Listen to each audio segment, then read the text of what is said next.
नमस्कार दोस्तों, आप में से बहुत सारे लोग मुझे ऑलरेडी जानते होंगे, पर जो नहीं जानता उनके लिए मैं अपना इंट्रोडक्शन दे देता हूँ। मेरा नाम डॉक्टर लोकेश अत्री है। मैंने FMG 2025 जो दिसंबर वाली थी वो पास कर ली थी। मेरा पहला ही अटैम्प्ट था और मेरे 207 नंबर आए थे। ख़ास बात ये थी कि मेरे प्रिपरेशन की कि मैंने बहुत ही शॉर्ट पीरियड ऑफ टाइम में ये पढ़ाई करी थी, प्लस मैं डेली काम भी करता था। कहाँ काम करता था, कितने घंटे काम करता था, ये किसी और दिन का टॉपिक है, पर हाँ मैं डेली एटलीस्ट 5 to 6 आवर्स काम कर रहा था और साथ में पढ़ाई भी करता था। अब क्वालिफ़िकेशन को साइड में रखते हुए मैं आपके लिए जो वीडियो बनाई है, टाइटल आपने देख ही लिया होगा कि 30 डेज़ में मेरा क्या प्लान था, मैंने क्या करा था लास्ट के 30 दिनों में, और आपको वो करना चाहिए कि नहीं करना चाहिए। सबसे पहले हम बात कर लेते हैं कि आपका शेड्यूल कैसा होना चाहिए, टाइम टेबल कैसा होना चाहिए सुबह से लेकर शाम तक। देखो, जब भी आप सुबह उठते हो ना, कोशिश ये करना कि जल्दी से जल्दी सुबह उठो। आप पूछोगे कितना जल्दी उठना है? देखो, जितना जल्दी आप उठ सको उतना ही बेहतर है। मैं कहूँगा 6-7 बजे, अभी क्योंकि गर्मी का टाइम पीरियड है, आराम से आपकी नींद भी खुल जाती होगी 6 से 7 बजे के बीच में। फिर आपकी जैसे ही नींद खुलती है, आपको अपना फ़ोन नहीं देखना है, इस्तेमाल नहीं करना है। वो सबसे बड़ी भूल होती है, क्योंकि वो साइकिल 15 मिनट का, आधा घंटा कब हो जाता है आपको पता भी नहीं चलता। सुबह उठ के आपको करना क्या है, अपने नोट्स खोलने हैं। उठते ही नोट्स खोलने हैं। थोड़ा बहुत आँख खोल लो, फ्रेश हो लो, उसके बाद नोट्स पढ़ना है। एटलीस्ट 1 घंटा अपने नोट्स पढ़ो। फिर उसके बाद चाय कॉफ़ी जो भी आपको पीते हो वो पियो। कुछ हैवी नहीं खाना है, साथ में हल्का लाइट बिस्किट वगैरह जो भी आपको अच्छा लगता है वो खाओ, और फिर अपनी पढ़ाई रिज्यूम कर दो।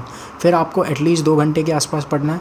देखो, ऐसे करने से क्या होगा कि आपके ऑलरेडी 3 घंटे कवर हो चुके हैं। 3 घंटे आपने सुबह पढ़ लिए, 7 बजे भी बैठे रहे हो आप पढ़ने, तो 10 बजे तक आपका एक मेजर सेशन ख़त्म हो गया है। 3 घंटे की सेल्फ स्टडी आपने करी है ना, विद नोट्स, आप अपने नोट्स पढ़ रहे हो, तो वो सबसे ज़्यादा बेनिफिशियल है।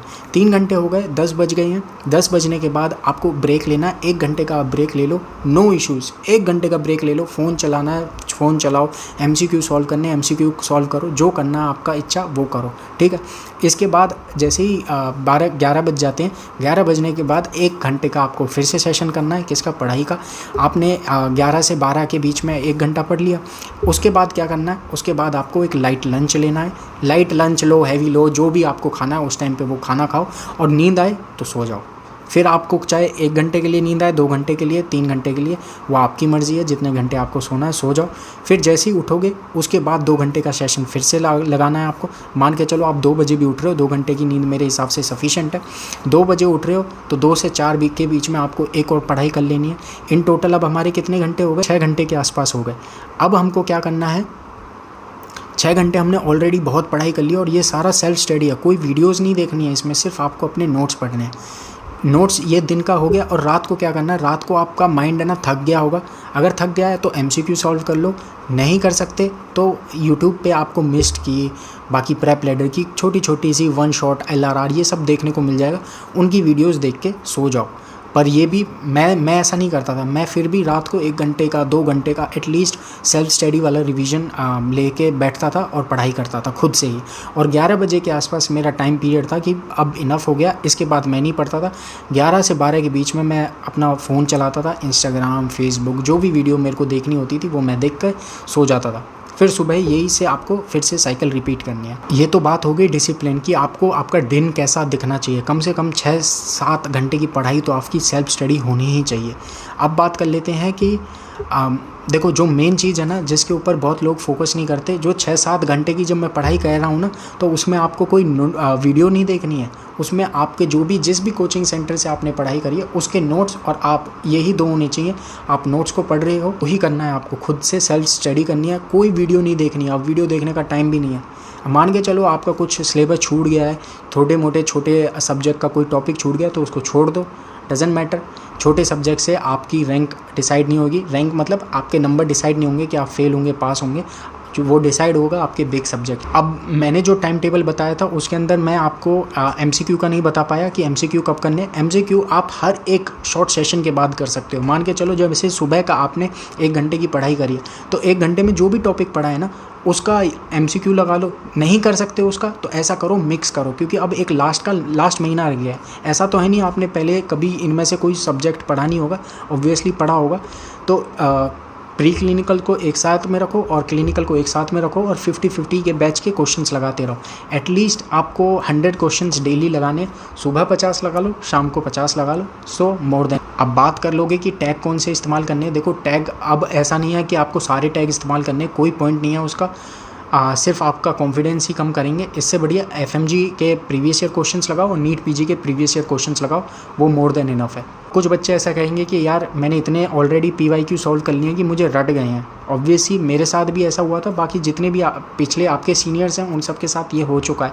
सबको एक पॉइंट पे एमसीक्यू रट जाता है जो प्रीवियस ईयर क्वेश्चन वाला होता है, पर फिर भी आपको वो बार बार लगाना है। क्यों?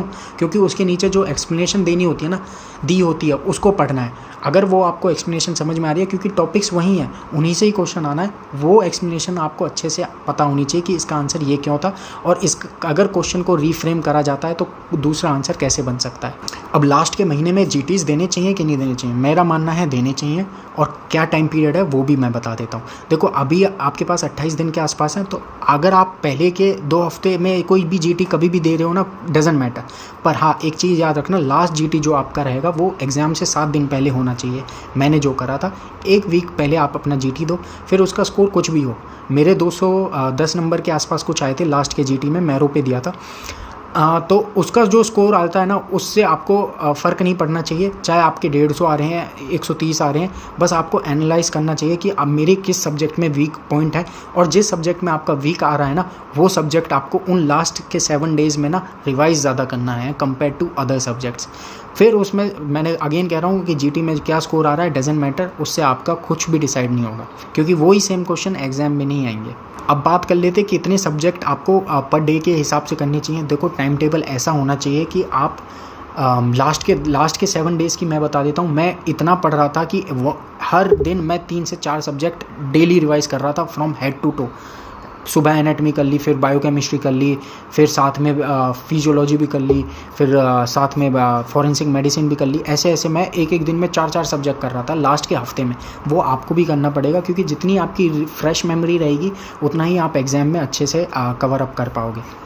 क्योंकि एग्ज़ाम इतना नहीं पूछता कि आपने क्या क्या पढ़ा है। पढ़ा हर किसी बच्चे ने होता है, जो आपके साइड में बैठा हुआ उसने भी सब पढ़ा है, जो इधर बैठा उसने भी सब पढ़ा है।